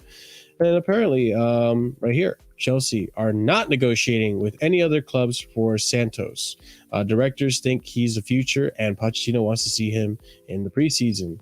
And another tweet right here. Chelsea, from Fabrizio himself, Chelsea are currently not negotiating with any club for Andre Santos, despite a lot of interest from many clubs in Europe. There are no concrete talks or advanced negotiations at this stage. Pochettino wants to see him in preseason. Directors believe he's the future. This is making me think that Santos might actually be in the first team. There's a good possibility he might be in the first team this season. Well, it's a chance to assess him, isn't it? You know, Poch can have a look at him. Yeah. No, the reason I say that is because, like, this didn't seem to be something that came up when Dr. Fofana got a loan. Cassidy looks like they're looking for a loan for him immediately. Fofana is about to get done with his loan. Possibly, here we go on that end. But with Santos, no. We want to see him in preseason. Everyone else didn't get a preseason, but Santos is getting a preseason apparently. I don't know. I mean, it's just going to be a chance for Poch to see him. And, you know, we're looking for midfielders. And if Santos can provide any kind of depth in that means we don't have to pay a transfer fee for a new player. I don't see a problem with it. So it's only fair. You know, we should be trying to give some players a chance. Wouldn't mind it. If Poch thinks he's good enough, then let's have him in the squad. That's the only youth player we signed this transfer. I think I'm actually kind of curious and maybe a little bit excited to see what he does. We do need midfielders. He is like an 8, right? Like I don't watch the guy, but I heard obviously good things. I think he's an 8, right, Marshall? He is what he Yes. is. I don't even know anymore. Yeah. Box to box. Yeah, apparently. I heard box to box. So yeah, like Oliver said, we need midfielders, and I want to see what this guy can do because I've only heard good things about him. I really haven't heard anything negative. How old is he? What, 19? 18. 18. Yeah. He's very young, so he won't be like a main star. Like, just no way. Like, you want Caicedo, Enzo, and all that, like, to be the main starters because they're more experienced. But He's as a 19, bench- sorry, yeah. oh, I was right. Look at that. But I want to see him as a bench Very rare player. occurrence. Just see him as a bench player. Come on, help out. We got Carabao Cup games to play. Maybe he can do Carabao Cup. I think we keep this one. There's no point loaning this. Like, we need depth in that midfield, and he would actually fill it. So, yeah, I wouldn't sell. There's no point. Not sell. I mean, loan.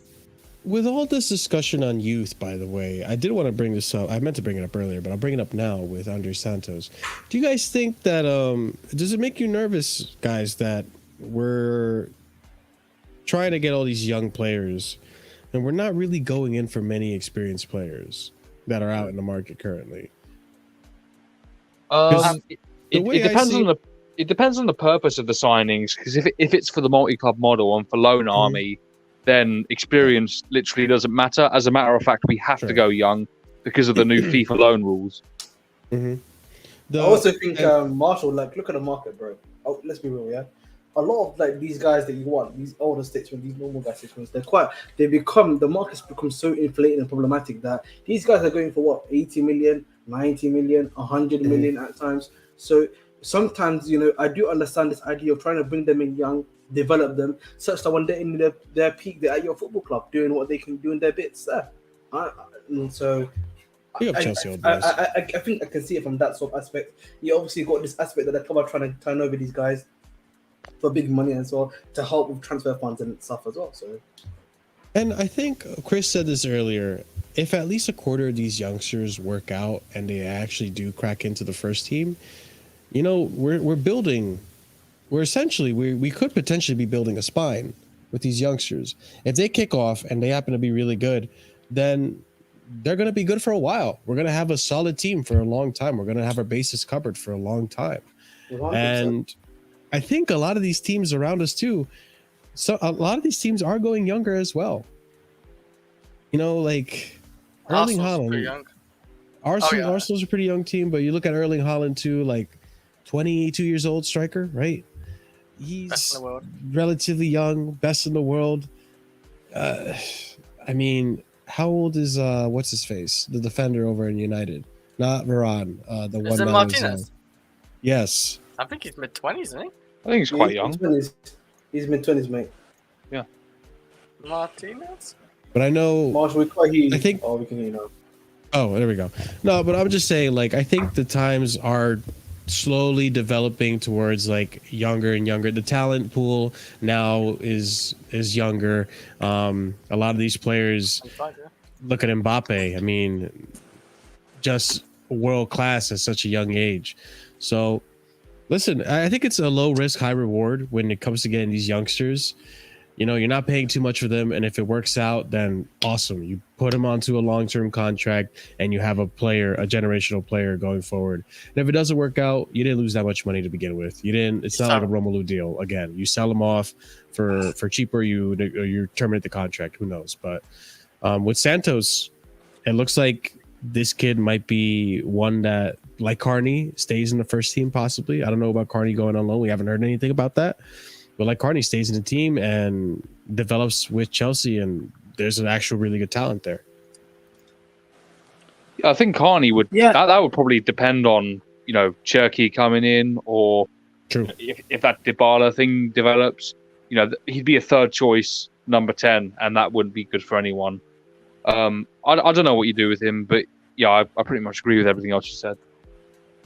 What are you going to say, Andrew? I think people confuse age with experience. You know, Reece James is experienced now. Enzo. Chilwell's there.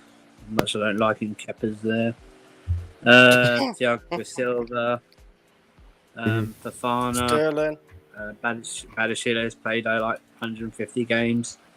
Sterling, you know, Enzo Fernandez there. He's won the World Cup. You know, Yeah. It's a balancing act. You know what I mean? So it's just one of those. Yeah, and plus you can make leaders like Chelsea old boy is saying. You can do that, and it's actually important that this season he might have a chance to do that since we're only playing once a week essentially for most of the actual season. So it's a point to actually do that, and I don't know why Andre Santos was getting linked when he's hardly even Poch has had him Poch's first week of training. How does that make sense? You know what I mean? I should mention he was linked to Barcelona as well. I didn't find any tweets but on it was it, like but there was 2 links. days into the pre-season. It was like, well, Poch kind of made up his mind in 2 days about someone. You know what I mean? Exactly. So we'll see what happens with the youth. It's interesting that we're getting all these signings, and it's really exciting to see how some of them have been performing. We will be discussing more of them, obviously, in a little bit. But let's go ahead and discuss one of our, I guess you can consider him a youth. I mean, he's a Cobham graduate. Chalobah. Apparently now there's links to Chalobah going to Newcastle, which, hey, that's a strong move for him. But let's discuss. Mauricio Pochettino wants 4 center backs in his first season. However, if no solution can be found for Chalobah, all parties are happy to continue working together at Chelsea, which I'm happy to hear that. And I'm sure Chelsea are working really hard to get him something that works for him. And then here we have breaking news. It's not really breaking news anymore, but a few days ago reported Newcastle United are considering making a move for Trevoh Chalobah. That's a big move for him, and I hope it's true. I would love to see him go to Newcastle. I think where did we leave off last with Chalobah? He was linked to a move to Inter, I believe, and then that fell through because all our negotiations with Inter just kind of fell through the cracks. So it's good that they're still trying to find a club for Chalobah, in my opinion. He's a good player. Yeah, I just don't really know how his situation gets any better, because, you know, Botman and Cher were like one of the best defensive pairings last season for goals conceded. So he's not going to go to Newcastle and get game time. He'll still be a bench player. So that's the only bit that it doesn't really compute with me. The thing is, though, I don't think he doesn't come across with going to a manager's office and demand first team football. That's the thing. He doesn't come across like that. Yeah. I don't know if he's upbringing and stuff like that. But like I said, even last year, even after he signed the contract, he was linked away. You know, there was quotes attributed to him about, you know, if I'm here, I'm here. He's sort of like a bit like Ruben Loftus-Cheek, where they're fine to be part of the squad. Sure. You know, if they get the chance, they get the chance. I mean, last year he was playing so well, he was like being nominated for like Player of the Month out of nowhere, but you didn't hear any real complaints from him or his camp or anything like that. So, well, then I think he'll that go. says, I think he'll go. So, I think he will go. All that says to me then is that, you know, if he goes to a club like Newcastle, where, like I said, he won't be a starter, all that tells me is that that's the club wanting to sell him more so than him wanting to leave. I don't think that may come across. I don't think he's. When I say he's not bothered, I don't think I think he'll be fine if we're going to sell you. I think he'll be fine with it. He won't kick up a fuss. And if he goes to Newcastle, I don't even know who the next defender is after Botman and Shaw. Who the next defender is on their squad list? I know they've still got Lascelles. I don't know who else. Yeah, I think Lascelles has fallen off. So yeah, obviously. In terms of, he used to be skipper there as well. So, and Newcastle got more games this season, so it could go in there. It's a good squad option. But I think the main thing was that Poch wants 4 centre backs, and obviously 3 of them are going to be Thiago Silva, Fofana, and Badiashile, and then all this thing about Colwill, which probably will come up later in the stream. But then there's your 4 centre backs essentially. Yep. And I would like to point out too with Chalobah, it's not even that he's a bad defender, because I don't think he's a bad defender. It's just that he has very stiff competition ahead of him. Fofana, You got Thiago Silva. Who else is on our right side? I mean, if you want to look at the whole center back pairings, Chile, Levi Colwill potentially, depending on what happens with him. You know, there's stiff competition, so it kind of makes him the odd man out. But I mean, I still think like plus there is we're a good playing player less there. games. Playing less games. Yeah, and we're playing less games. We have a maximum. We have a minimum of 40 games this season. If we get knocked out of the 2 cups and we've got 30 league games, so we've got 40 games, 5 centre backs whatsoever. It's just doesn't make any sense. But that being said, on to the next story, which is here we go. We finally, boys. I mean, it's been long overdue.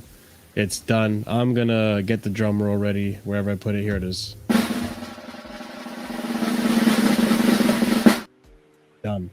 Pulisic has left Chelsea Football Club. Let's go ahead and discuss. So here we go. L'Equipe, Lyon are being watched closely by League One due to their ownership's liquidity problems, and their participation next season isn't even guaranteed yet, which makes it unlikely they would pay 25 million euros for Chelsea's Christian Pulisic. For those who do not know, they came into the bidding table and made a bid, and a very good bid at that for Christian Pulisic. But Pulisic wants Milan and only Milan. AC Milan have reached an agreement with Chelsea for the signing of Christian Pulisic in a deal worth up to 18.8 million pounds. The fee is set to be an initial 17 million plus 1.8 million in add-ons with a meaningful sell-on clause in the event of a future transfer. This coming from Liam Toomey at The Athletic, and that is awesome that we got a sell-on clause for this player. And then here we go. Fabrizio Romano confirming it. Chelsea, Christian Pulisic to AC Milan. Here we go. Deal in place between clubs as Chelsea accept conditions of final bid. Personal terms agreed weeks ago as the player only wanted Milan, pushing for this new chapter. Medical/travel being scheduled. Please, Pulisic, pass your medical. Touch wood. Please. But that being said, listen, Pulisic is a good player. I think he's going to do bits at AC Milan. It's just a matter of him staying fit. And we all know this, I'm pretty sure. There is a good player there. His fitness was always an issue. It's a good move for him. I think he's going to do well. He already knows people there. Is Giroud still there? I think Giroud's still there. Yeah, you got Giroud, you got Tomori. I don't know now Ruben anyone as well. Were there any former Dortmund players there as well? I don't know. Maybe. I don't know actually.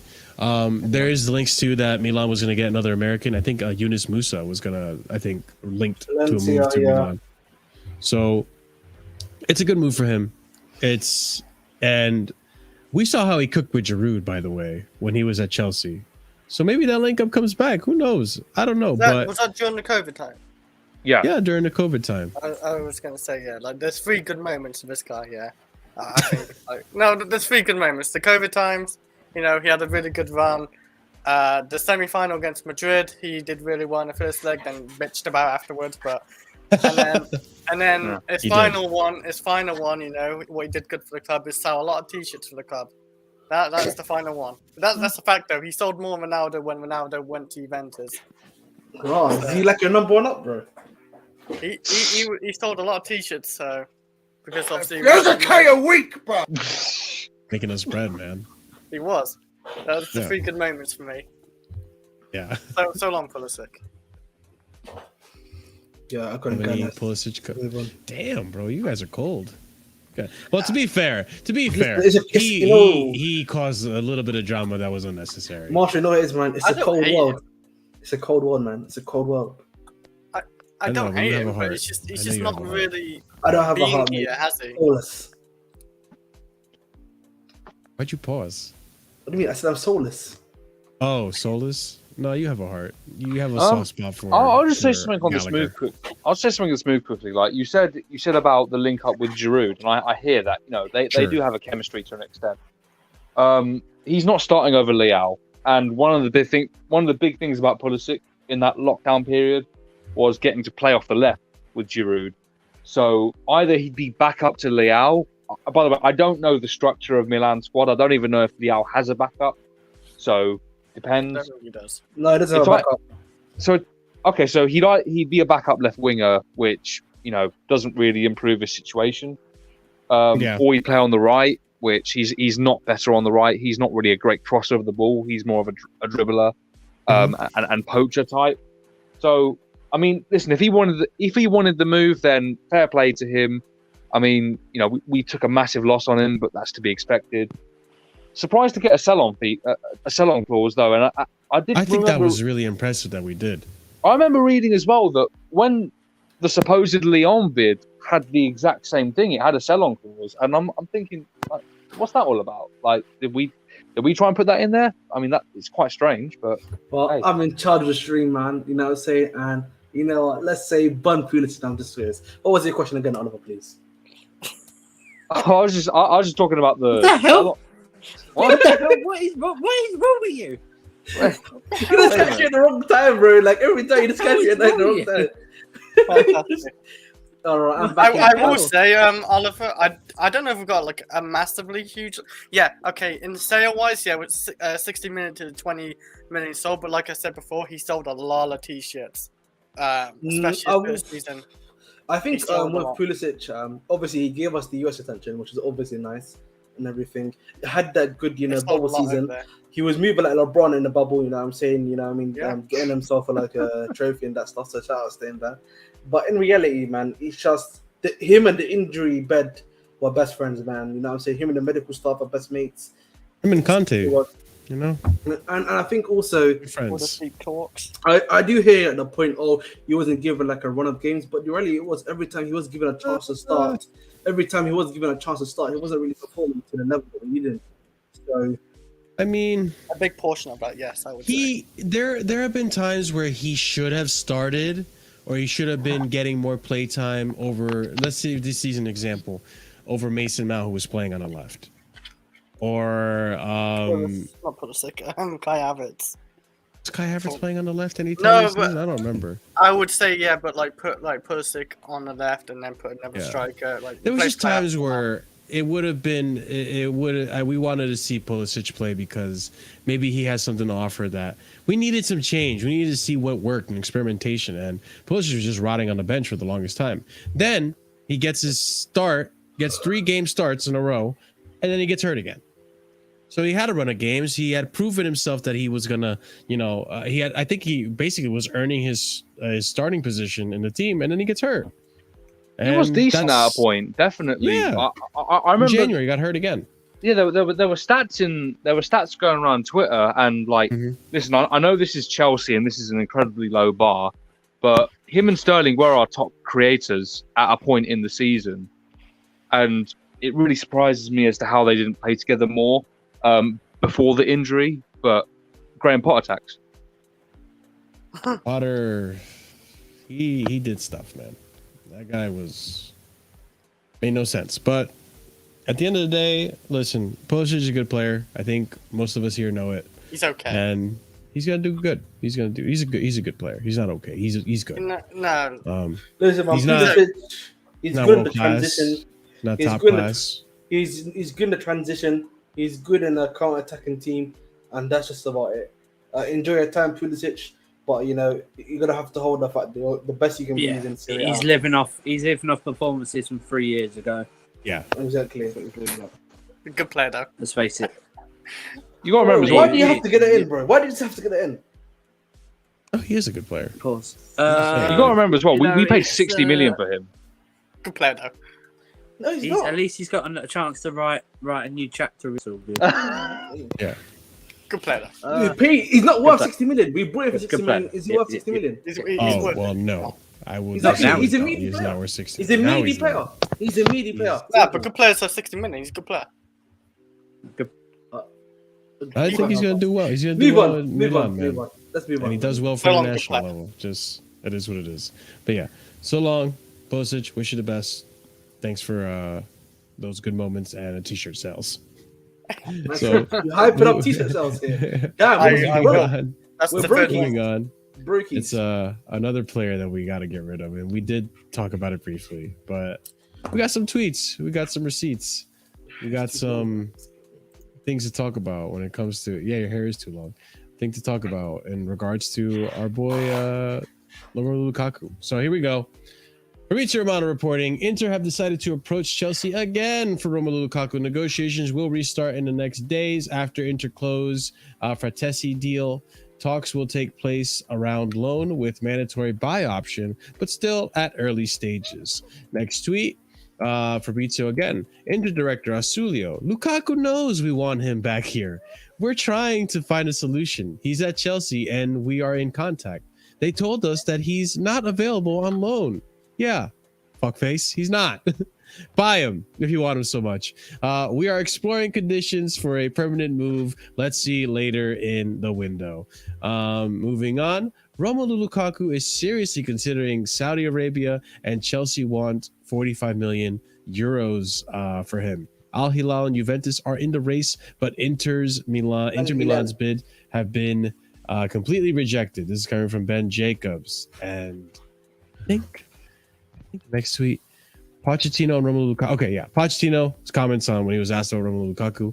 He has to come back July 12th, 13 to be part of the squad to start preseason. With all players that arrive, first thing they are going to do is come into my office, say hello, and that's what I expect if he's still a Chelsea player. So, I don't know if this is true. Apparently there's rumor going that Romelu Lukaku has rejected moves to Inter and Al Hilal. That's not I don't know true. if anyone. Okay. So apparently he doesn't want to go Juve. Apparently, that's true. But apparently he's not considering the Saudi league. So listen, man. So already, you know, what I mean, we're gonna start speaking a bit of Arabic, guys. So you know, if you know, you know. Habibis, please come and make sure we get this start, please. Okatoga, thank you very much. You know what I'm saying? And guys, you know, I mean, 45 million, he's all yours, man. 45 million, he is all yours. Come on, man. I don't think. Look how shiny his bald head is, man. You know what I mean? Look how shiny he is, man. Come on, man. That's definitely worth 5 million at the very least. Where'd you get that 40 million from then? Listen, that's just the club valuating him at 40 million plus up to 5 million for his shiny forehead. And you know what I mean? Listen, man, it's cash money. Hey, the 40 million is his R9 aura. Yeah, man, you know what I'm saying? Listen, remember, he compares us to R9, so like, listen, face R9 in the Saudi League. You know what I mean? Lukaku versus R9, the battle of the best striker in the world, you know what I'm saying? Like, you know, in his dreams, you know what I'm saying? Let's make that happen. I don't think we're getting 45 million for the guy, though. Like, there's no Italian club is going to afford to pay that, especially... That's what I said, the Saudi clubs are going to do it. But he doesn't want to go to Saudi club. Yes, he does. We can't just like ship him off to Saudi Arabia. Apparently, like he's no question. You don't see the report from Ben Jacobs. He's seriously considering going to Saudi Arabia now. Oh, Lukaku's considering that? Yeah, bro. They've thrown enough money. It's at the him bag, man. Yeah, they must have thrown something at him if he's considering, bro.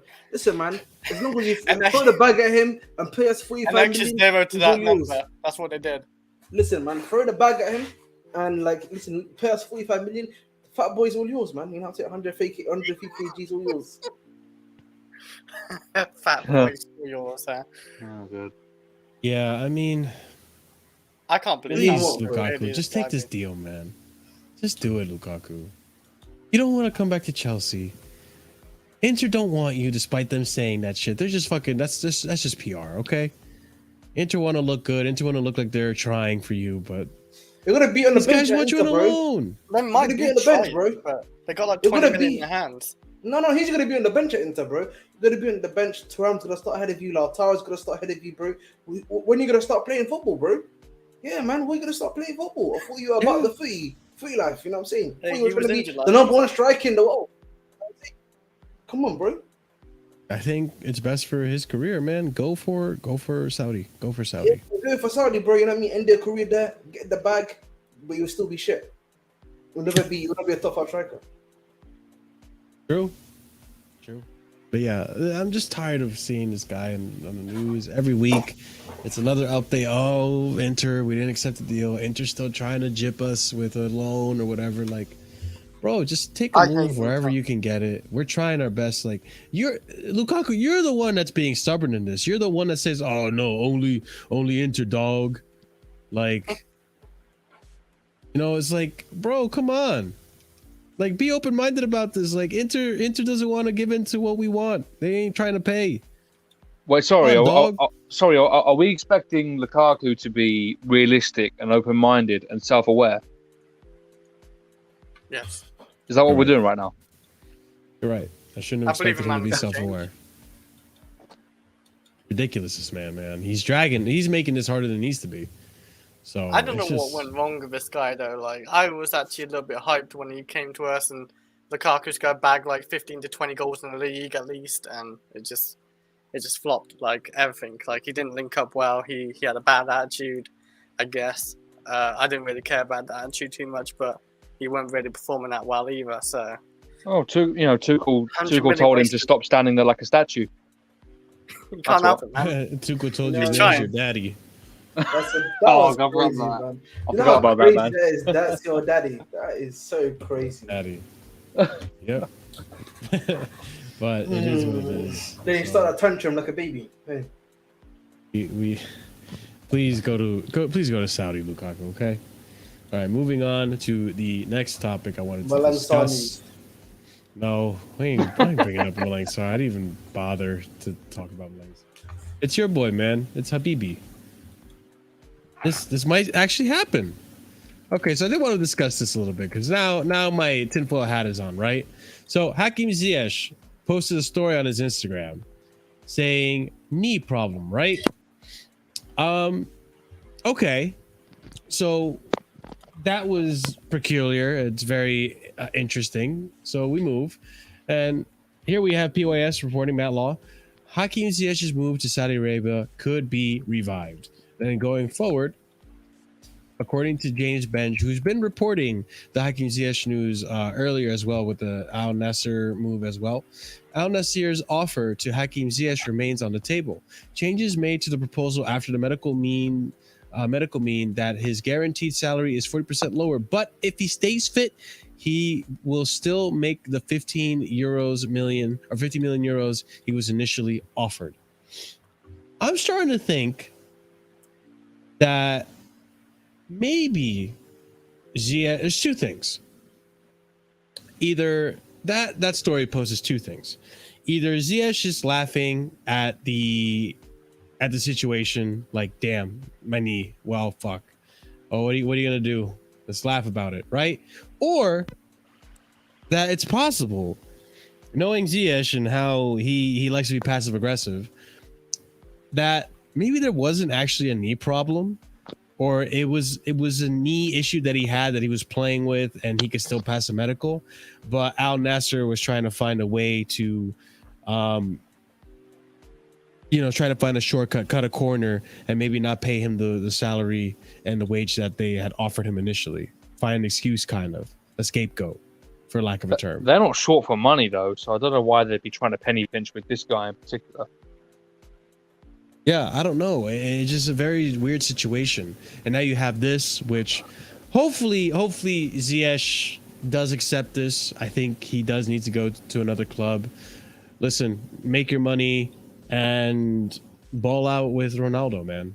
That's what I'm saying. But it's just a weird situation. But I'm happy that this is back on, and I hope he does accept it. I mean, Chris, Andrew, I don't know if you guys want to add anything to this. Get out of my club. I don't know, man. Like, I can't. I thought this guy's gonna be like another steal, 30-something million. I remember we bought him for. I thought it was gonna go well. He's got ball out, but now he's like, we're trying to just throw him wherever, PSG, Saudi League, or whatever club we're taking. We're just trying to move him along, and it is what it is. He's never gonna work out in the Premier League. I don't think he's gonna work out under Poch. Realistically, I don't see it one bit. Yeah, I just want him gone at this point because he has no use to Chelsea. Just try to sell him when we can and get him off the wage or whatever he is on as well. I don't think he's on a high wage, but just take him off everything. Like, move him along. I have nothing against him. He is what he is. Like, he doesn't suit us or the Premier League probably. Yeah, man. Listen, at the end of the day, bro, Shavy said bold. Tell him to go to Saudi Arabia. Simple as that, man. What else? What you got against his man? Big up, Pep, man. Nice. Okay. Anyone else want to add anything to the Ziyech drama? Just go talk to your Belgian friend and bring him with you. True. But Get lost. yeah. So I hope this works out. I hope he goes. I hope. Goes. Yeah, because yeah, it stinks. But It's not going to the be good for my mental health. last It's not going to be good for my mental health if Ziyech is here. for your mental health, yeah, we know that. We know that. Okay, so I have a video here to show you guys. Give me 1 second. Let me get this going here. Best be PG, man. Yeah, it is. Don't worry, Chris. Your second Chris, handle yeah. this. Listen, we know Chris is 16, you know what I'm saying? So we need to cater to him. But yeah, let me boot this up here. But yeah, guys, Let's put it so in the chat, bro. I don't know. It's not working for me for some reason. It's like Yeah. freezing up. It's Shut. G2? Okay, so it's all Yeah, of the us. same. Yeah, that's why the chats have not been showing up, guys. Our end, it's frozen. But there's been some drama involving our Chelsea boy here, Levi Colwill. Now, let's listen to this together, and let's see where we stand on this.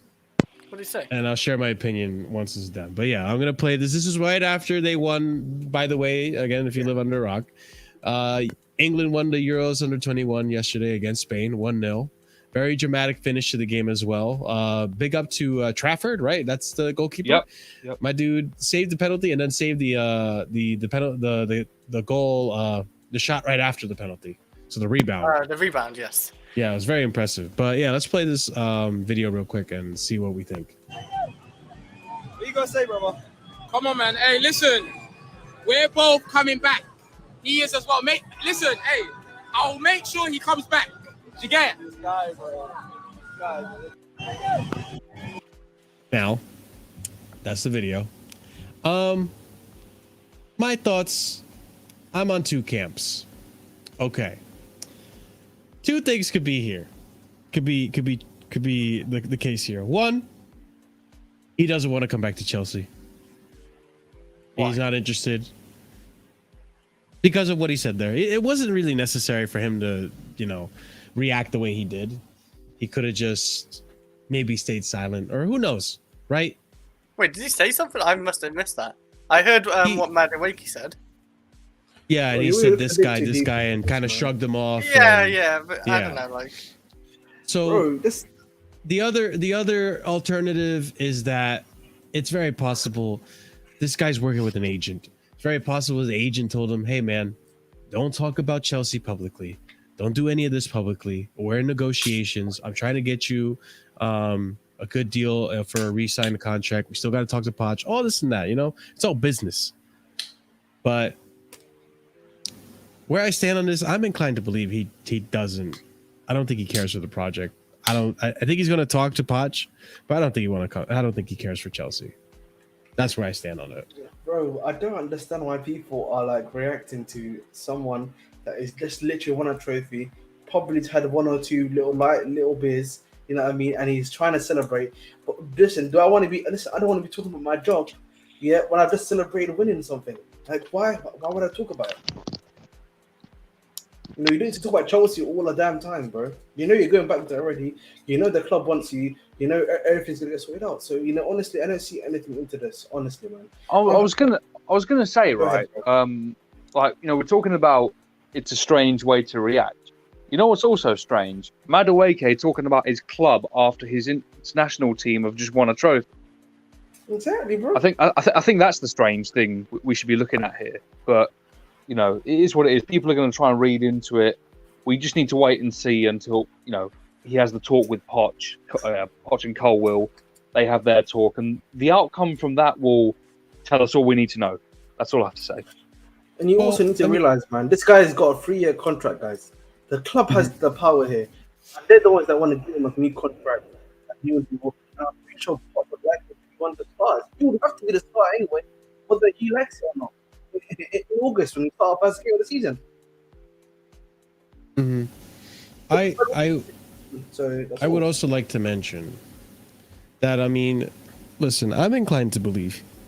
I just think the reaction doesn't doesn't convince me that he wants to be at Chelsea, based off of what we heard previously as well. He wants guaranteed play time, all this and that. He wants to feel like he's important and all this. And, you know, I feel like with this kid, we are on the cusp of creating the next Mason Mount, where it's just a polarization in the fan base from people who are overhyping him up and people who are trying to be realistic or hating on him and saying like, oh, he doesn't want to be at the club, proper Chelsea, you got to earn your spot and all this stuff.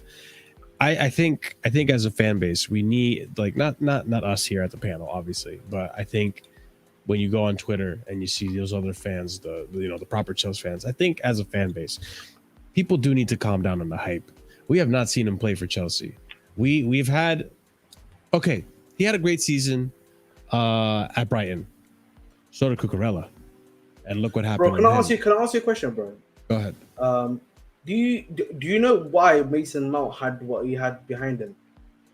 Frank Lampard was backing him, but like he was literally, Frank Lampard was the one that gave a lot of prop to Mason Mount. He also performed really well. He was doing all the pressing, all the stuff that people like to cuss out Gallagher for, but a bit better, right? So that was the reason with Mount, because Lampard had sort of made him the chosen one. He'd played for him at Derby, then he'd played for him here. The situation of Levi Colwill was completely different. He's rated by everyone around the league. There are clubs literally waiting for him literally like a Liverpool. You see how these Liverpool fans are all reacting, right? Man City is interested in him, so that is clearly a top player. Don't get me wrong. At the end of the day, I don't really care what happens as long as the manager has got him on side and the club offer him a good amount of wages, good amount of money that he's satisfied with. That's what matters, bro. And also remember, as I said to you before, we've got 3 years for this guy. He's still got 3 years left on his contract with us, so we can literally make him stay and play for a whole season. So if you need him to change his mind, he doesn't need to be sold straight away either. I just think we all need to calm down, relax. Listen, the Stan era, hopefully at Chelsea Football Club, has officially ended. All right, let's calm down, guys. Simple as that, man. I don't think it has, bro. I'm seeing Broya stands now. Listen. But this is the thing. But like, but bro, the thing too. but you the bro brought has this up, Ahmed. You brought this up, and I'm bringing it back to Levi. I'm seeing people already comparing this guy and being the next JT. The same exact thing I saw with Mason Mount. People saying, "Oh, this guy's the next Frank Lampard." Like it's just more of the same. It's just like, can we stop putting these players on a pedestal that haven't even played for Chelsea yet, mind you? This guy has not touched a pitch for Chelsea. We have not seen him play for Chelsea. We have not seen him under Poch's system. He could be good, or he could actually be terrible at Chelsea. It doesn't matter. I agree with Ahmed. This is totally different from Mason Mount. Yes. This is totally different. This guy's rated by everyone. This is not just a Chelsea thing. This is different fans. Mason Mount was not rated by everyone. Exactly. Even to a lesser extent, Reece James wasn't rated by everyone. This guy is rated by everyone. Why is it a difference with him and then Vardiol? Vardiol's got the same thing. Either he's playing the World Cup and stuff like that. But like I said, I wouldn't read too much into that video, man. Like I said, we got all the power. It's 3 years. We're clearing out Koulibaly. Trevor Chalobah's probably going to go. Thiago Silva's probably going to play less this year. Laddie Shields is an injury thing. Yeah, and I don't think he is. He is not demanding. He's not demanding first team football. He's just demanding what minutes. Do you know what I mean? He's not even saying that. He's not this whole thing about people are trying to say he's demanding to play every single game. That's not it. You just want to see what the plan is. That's all. If Poch says to him, you're in my plans, I'm going to play you and I'm going to develop you and make you even better this year, then he's going to stay. He's going to stay anyway. Unless we get some type of ridiculous offer for him and then he wants to leave. I wouldn't read too much into that. I agree with someone said it before. You're with England. You just won the first under-21 tournament in 39 years for England. Why would you be talking about your club at this point? Do you know what I mean? I think it's just too much. People reading too much into things. Like I said, Enzo Fernandez was beating his chest with Benfica in a Benfica match, and then 5 days later he signed for Chelsea. Do you know what I mean? It's like I wouldn't read too much into it whatsoever. I think the guy's just keeping his powder dry at the end of the day. Like if he comes out on that live stream, so Noni's saying, "Oh, we're going to bring him back. You know, we're both going to come back," and Colwill was like, "Yeah, I'm coming home, guys," and then he leaves. It's a bad look. Sure. But at the same time too, like, and I wanted to bring that up. Two things I wanted to address with the Reece James situation. Reece James came into the team, he wasn't like, I don't think anyone was really rating him that highly. Man, I'd really wanted him actually before he went back to Chelsea on loan. But I mean, as a Chelsea fan base, I don't recall the Chelsea fan base like, oh, this guy's going to be world class and all that. And in fact, that first season under Lampard, where we got top 4, he wasn't that convincing. It wasn't until later on where he really solidified. He played a little bit, but he really then solidified his position as that right back. And then we were like, oh, wow, now everyone who's seen him play and see what he does on the pitch now understands, oh, shit, this guy, we got to keep him. He's on his way to world class. And that's doing it for Chelsea. Now, with Levi, and I bring up the social media aspect of it, he goes live on Instagram. Clearly, he's on Instagram. He's active. All these players, you have social media. Don't you think that this, the overhypeness of this player before he even touches Chelsea, don't you think that kind of feeds into an ego that could lead to another Mason Mount situation? Because the one thing I thought about the other day, the whole thing with Mason Mount, the amount of polarization with Mason Mount, it really had very little to do with Mason Mount himself, but more so the hype that was around him caused by the fan bases. The Mason Mount never came out and said, I'm proper Chelsea. I'm going to stay at this club forever. I'm going to be the next captain. That was the fans saying it. All right, so when we have the same quickly, that kind of stuff happening in a fan base with Levi Colwill, don't you think the similarities are almost there? No. The reason why the difference is he in the champion, he had the before he went to Brighton, he was in the championship, and he had an amazing season in the championship. From what I've heard, because I didn't watch him at the time when he was in the championship, but like from some of those people that I know, like who are like mutual stuff, they said that he had an amazing season at Huddersfield, and that's when people were really looking at him. And at that time, people were trying to buy him. Like Brighton was trying to buy him last season, bro. If you remember from us, when we were trying to get Cucurella. And like if it wasn't for the ownership trying to get him on loan, then he wouldn't have been at the club. Tuchel didn't want him. So again, like the thing with Mount, and I said before, he had the Frank Lampard backing, and I think that's what you need to take into effect. You've not heard John Terry talk about him, you've not heard Drogba talk about this guy, you've not heard Frank Lampard talk about this guy. The reason why Mount was like proper Chelsea and everything was because people were releasing old videos of him when he was a young Chelsea guy at the academy, and there was also this thing of, oh look, he worked in the Lombard under Derby, he played the same positions and he has even a similar play style to him. You know what I mean? It was almost at this crazy hype level that was connected to an ex-legend who was a top scorer or one of our probably our top 3, if not number 1, greatest of all time for the club. That was what caused the Mount situation to get worse. And then obviously the clapping of the fans, he had especially the home support quite a lot as well, and that's what made the Mount situation toxic, particularly when he wasn't as good as maybe people were saying that he was. And that was it really. I don't necessarily think that of Cole. Again, we haven't seen Cole kick ball for Chelsea. Yeah. So that's what I'm saying to you. So you can't really say that the fans are automatically behind him and everything until we see him kick ball, see how he does for Chelsea Football Club first and foremost. Remember, going playing for Brighton is different from playing for Chelsea. Like, exactly. As much as Brighton fans want to hype themselves up, don't get me wrong, they had a good season and everything. But playing for like a top club is different from playing for like a team that's very much a mid-table team looking for maybe possibly Conference League spot or Europe spot. Can I just say, by the way, the hype they give themselves, those Brighton fans, they're on some high after that season, and like fair play. But like we just finished 12th, and our fan base isn't acting like a mid-table club. Same way you guys shouldn't be acting like a European superpower. Just saying. Fair enough. But yeah, I think on that note, we're gonna call it a show here. Thank you everyone who tuned in. Sorry that our chat stopped working, so we couldn't pull up what you guys were saying in the chat. Chris, okay. But yeah, so guys, be sure to copy and paste that raid message. We will be going over to This Is Football.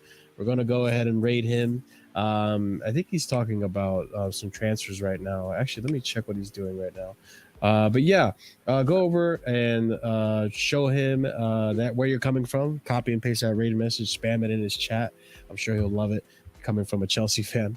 But yeah, guys, be sure to like the video if you haven't done so already, or the stream, I should say. If you're watching this in the future, leave a comment down below. Let us know what you thought about everything that we talked about. The Levi Colwill situation, the sponsorless shirts, Lukaku, Pochettino'S comments, whatever you want to talk about, leave it in the comment section down below. Check out the links in the description. We have multiple different content and different links on there. My Twitter, or by my Twitter I mean the Casually FC Twitter, Ahmed's YouTube page, Sarcasm City. We got Winter Surfer's Twitter on there, the Discord, all types of fun things on there. Be sure to check out our memberships too. And before I forget, I'm going to give a shout out to members who are of proper casual tier and higher, and you can go ahead and get yourself a shout out as well by signing up for the memberships at this level.